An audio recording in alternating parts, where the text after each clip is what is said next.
যদি খালি মাথার মধ্যে নেন যে ফেরাউনের সময় যে পিরামিডগুলো কিভাবে তৈরি হলো, আপনার মাথা ঘুরে যাবে। এখনও আমরা এটা মিস্টেরিয়াস, মানুষ বের করতে পারছে না কিভাবে তৈরি হলো। আমরা তো বলি এখন গণিতের যুগ, খুব এগিয়ে যাওয়ার যুগ। এত সহজ ছিল না এই পিরামিডের গাণিতিক ক্যালকুলেশন মেলানো। গত লেকচারে বলেছিলাম যে বিশ্বের সবচেয়ে বড় বড় সেক্টরগুলো, যেমন অ্যালগোরিদম, যেটা ছাড়া আপনি এই বিশ্বের কোনো ডিজিটাল বিষয় করতে পারতেন না, এটা আসছে মুসলিমদের হাত থেকে। এই যে জাহাজ শিল্পের কথা বলেন, এক্সপোর্ট ইম্পোর্ট পুরোটাই কলাপস করতো জাহাজ শিল্প না থাকলে। এটা এসেছে নূহ আলাইহিস সালামের হাত দিয়ে। বিশ্বের ইতিহাসে এর আগে কোনো নৌযান তৈরি করা হয় নাই, হয়েছে? হয় নাই। এই যে আমরা বলি যে কেমিস্ট্রির কথা, জাবর ইবনে হাইয়ানের নাম শুনেছেন কিনা? কেমিস্ট্রির যে পর্যায় সারণীর মূল তত্ত্ব তিনি দিয়েছেন। ভূগোল, এই ভূগোলের জিওগ্রাফিক্যাল ম্যাপসগুলো মুসলিমরা দিয়েছে। মেডিকেল সায়েন্সের কথা বলেন, ইবনে সিনার বইগুলো পড়ে দেখেন, ওগুলো ছিল বেসিক বই। আপনি পাটিগণিতের কথা বলেন, বীজগণিতের কথা বলেন, সবগুলো তাদের। এই যে আমাদের অ্যাস্ট্রোনমি, জ্যোতির্বিদ্যা, এগুলো মুসলিমদের হাতে। বিশ্বের এমন কোনো সেক্টর নাই জ্ঞানের, ফিলোসফি। এই যে আপনি রাজি রাহিমাউল্লাহ তার বইগুলো পড়ে দেখেন, ইমাম গাজ্জালির বইগুলো পড়ে দেখেন, ফিলোসফির মূল থটসগুলো তারা দিয়েছিলেন। এখন কি হয়েছে, এগুলোকে সরিয়ে দিয়ে আমরা পশ্চিমা দর্শনগুলো চর্চা করি যেহেতু, আর সবাইকে গিলানো হচ্ছে এগুলোই সভ্যতা, এর বাইরে কোনো সভ্যতাই ছিল না। যে সভ্যতা এখনো ছেলে ছেলেতে বিয়ে করে, এরা মানুষকে সভ্য বানাতে চায়। দুর্ভাগ্য এখানে, ওরা এখনো ছেলে ছেলে বিয়ে করে এবং বলে যে এটা হচ্ছে বাক স্বাধীনতা, ব্যক্তি স্বাধীনতা, বাক স্বাধীনতা, ব্যক্তি স্বাধীনতা। তো যে কওমে লুতকে এই সমকামিতার কারণে আল্লাহ পাক মাটিটা উপরে তুলে আবার ধসিয়ে দিলেন, ওখান থেকে আমাকে এখন মানবতার শিক্ষা শিখতে হচ্ছে। এরা মানবতার ধ্বজাধারী হয়ে আছে এখন, যাদের হাতে সারা বিশ্বের হাজার হাজার না লক্ষ লক্ষ মানুষের রক্ত লেগে আছে, রক্ত, ব্লাড। এবং এই ব্লাডগুলো ইনোসেন্ট মানুষের ব্লাড, নিষ্পাপ মানুষের ব্লাড, নিষ্পাপ শিশুদের ব্লাড লেগে আছে। ওদের কাছে আমাদের শিখতে হচ্ছে এখন যে মানবতা কাকে বলে।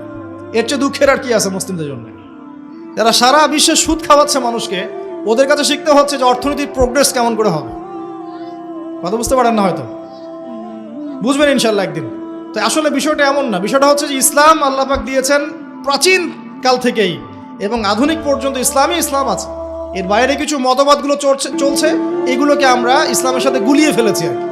কারণ এগুলোর বাহ্যিক চাকচিক্য আছে, দেখে মনে হয় যে বস্তুবাদী সভ্যতা, mills and factories and finance, economic sector অনেক স্ট্রং, অনেক মিলিটারি পাওয়ার, পারমাণবিক ওয়েপন্স, এগুলো দেখলে মানুষের চোখ ধাঁধিয়ে যায়, মনে হয় যে বাপরে বাপ কি একটা অবস্থা, তাই না?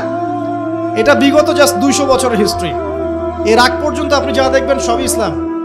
লাস্ট 200 বছরে কি হয়েছে? লাস্ট 200 বছরে আমরা আমাদের খিলাফা হারিয়ে ফেলেছি। মুসলিম যুবকরা নামাজ ছেড়ে দিয়েছে, সুন্নত ছেড়ে দিয়েছে, কোরআন থেকে আমরা দূরে সরে আসছি। ইসলামের দায়িত্ব দিয়ে দিয়েছি শুধু আলেম ওলামার কাঁধে, তারাই ইসলাম পালন করবে, আমরা এর মধ্যে নাই। ঠিক আছে? আমাদের মা বোনরা পর্দা ছেড়ে দিয়েছে, হাজরার মতো স্ত্রী নাই ঘরে, ইসমাইলের মতো সন্তান হচ্ছে না, ইব্রাহিমের মতো পিতা নাই, সন্তান হচ্ছে না। বস্তুবাদী, সারা জীবন দুনিয়া নিয়ে ব্যস্ত, বাড়ি গাড়ি, টাকা করে, স্ট্যাটাস, দ্যাটস অল। আমাদের এখন চিন্তা ভাবনা এরকম। যুবকরা দেখবেন যে ফিফা টিফা নিয়ে পড়ে আছে, নেইমার মেসি নিয়ে পড়ে আছে। ওদের চিন্তাই নাই যে আল্লাহ পাক যে তাকে পৃথিবীতে পাঠিয়েছেন দিনটা প্রচার প্রসার প্রতিষ্ঠা করার জন্য, ফিকিরই নাই। কেন হবে না আমাদের অবস্থা এখন এমন, সেটা বলেন। কত পার্সেন্ট মানুষ দেখাবেন নামাজ পড়ে 5 ওয়াক্ত? কত পার্সেন্ট মুসলিম দেখাবেন যে কোরআনটা বিশুদ্ধ করে তেলাওয়াত করতে পারে? যে জাতি কোরআন তেলাওয়াত করতে পারে না, ওই জাতি বিজয় পাবে নাকি? একটা বই লিখে আছে, একটা কমন মানে একটা ফেস, অনেক বই দেখেছি, একটা বই দেখলাম সেদিন যে অমুসলিমদের ব্যাপারে বলা হচ্ছে তারা হচ্ছে একটা ওর্স্ট জিনিস, মানে যেটা খারাপ জিনিস, এর সফল প্রচারক। আর মুসলিমদের ব্যাপারে বলা হচ্ছে মুসলিমরা একটা সুপিরিয়র একটা জিনিস তাদের কাছে আছে, মানে ইসলাম, এর ওর্স্ট প্রচারক, মানে খারাপ প্রচারক। মানে বোঝাচ্ছে যে ইসলাম আমাদের কাছে আছে না সবচেয়ে পিওর একটা জিনিস, এই পিওর জিনিসটার সবচেয়ে খারাপ প্রচারক আমরা, আর ওদের কাছে আছে নোংরা জিনিস, ওই নোংরা জিনিসগুলো সেরা প্রচারক করা। উল্টা, আমি বুঝতে পারছি না। যত মতাদর্শ প্রচার করছে বস্তা পচা দর্শন, সব বস্তা পচা দর্শন, কিন্তু ওগুলোর খুব সফল প্রচারক তারা। আর আমাদের কাছে কোরআন সুন্নাহ আছে না, অভ্রান্ত সত্যের উৎস, আমরা এগুলোর প্রতিষ্ঠায় কিন্তু ততটা অগ্রগতি সাধন করতে পারি না। বাস্তব কথা, যা হচ্ছে এটা প্রয়োজনের তুলনায় নিতান্তই কম। যেদিন প্রয়োজন পূরণ হবে সেদিন ইনশাআল্লাহ অটোমেটিকলি আল্লাহ পাকের জমিনে দিন প্রতিষ্ঠা হয়ে যাবে ইনশাআল্লাহ। আর দিন প্রচার আর প্রতিষ্ঠা এক জিনিস নয়। প্রচার মানে হচ্ছে আপনি নামাজ পড়ছেন, প্রচার হচ্ছে সুন্দর, মাশাআল্লাহ, কিন্তু আপনি সব দিক থেকে শক্তিশালী নন, তাই বিশ্বের অন্য সভ্যতা আপনার উপর চাপ খাটিয়ে নামাজের স্বাধীনতাও হরণ করতে পারে। এর নাম হচ্ছে ক্ষমতা। এই ক্ষমতা ওদের হাতে আছে, আমাদের হাতে নাই। তো প্রতিষ্ঠা অন্য জিনিস। প্রতিষ্ঠা না হওয়া পর্যন্ত শান্তি নাই। প্রতিষ্ঠা না হওয়া পর্যন্ত ঘুমানোর সুযোগ নাই মুসলিমদের। প্রচার চলবে, প্রচার প্রতিষ্ঠা এক জিনিস নয়।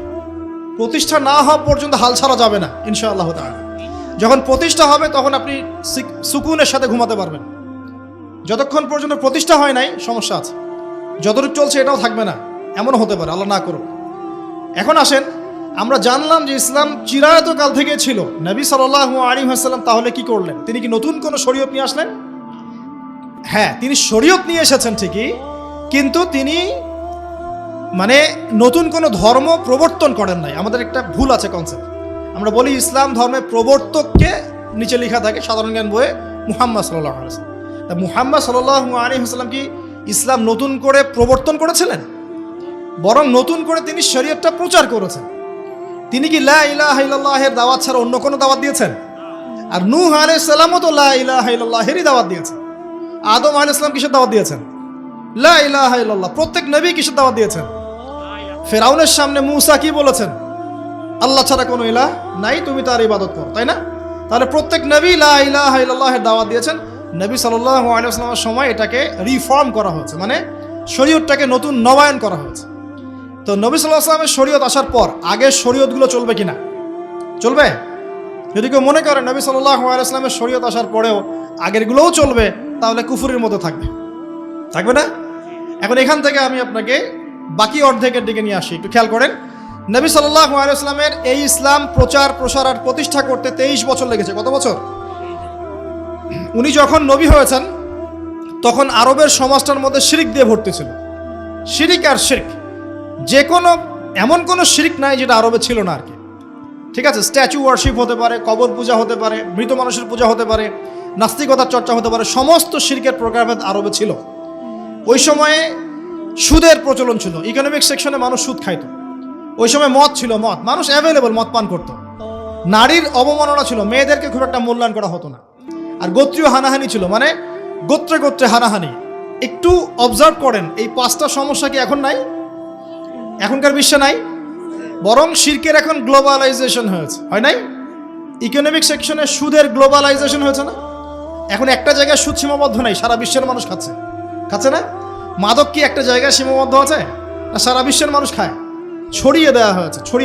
সীমান্ত অঞ্চলগুলোতে গিয়ে দেখবেন দেধার সে মাদকের প্রবেশ হচ্ছে না? খাচ্ছে কারা?